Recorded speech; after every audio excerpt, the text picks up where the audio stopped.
यार देश का गंदा सिस्टम देखकर, देश का करप्ट सिस्टम देखकर कुछ लोग परेशान होकर बोलते हैं कि भाई ये देश रहने लायक नहीं है। भाई ये देश बिल्कुल रहने लायक है। हम मानता हूँ कि हम लोग का सिस्टम खराब हो चुका है, सिस्टम करप्ट हो चुका है, हम लोग का नेता विधायक करप्ट हो चुके हैं, हम लोग को बहुत कुछ झेलना ही पड़ता है, लेकिन इसका मतलब ये नहीं कि ये देश रहने लायक नहीं है।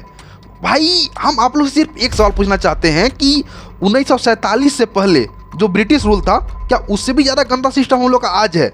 लेकिन हम लोग का जो फ्रीडम फाइटर थे, महात्मा गांधी, सुभाष चंद्र बोस, भगत सिंह, जवाहरलाल नेहरू और ऐसे ना जाने तमाम कितने फ्रीडम फाइटर, क्या उन लोग देश छोड़कर भाग गए क्या? या ये बोले कि ये देश रहने लायक नहीं है कि उस सिस्टम के खिलाफ लड़ाई लड़े और उस सिस्टम के खिलाफ लड़ाई लड़कर उनको यहाँ से भगाकर और अपने पूरे देशवासियों को उनके चंगुल छुड़ाकर देश को आज़ादी दिलाई थी।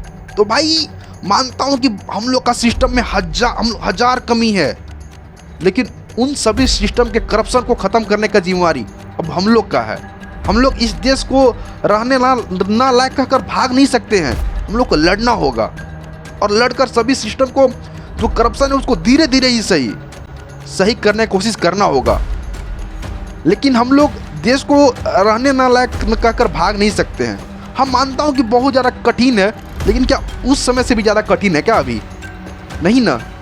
तो इन सभी सिस्टम के खिलाफ हम लोग को लड़ना होगा, आवाज़ उठाना होगा, एक बार नहीं 1000 बार आवाज़ उठाना होगा और अपने देश के लिए हमेशा खड़ा होकर और अपने लोग के लिए लड़ना होगा और हम सबको मिलकर एकजुट होकर लड़ना होगा। लेकिन भाई आइंदा से कोई ये नहीं कहेगा कि ये देश रहने लायक नहीं है।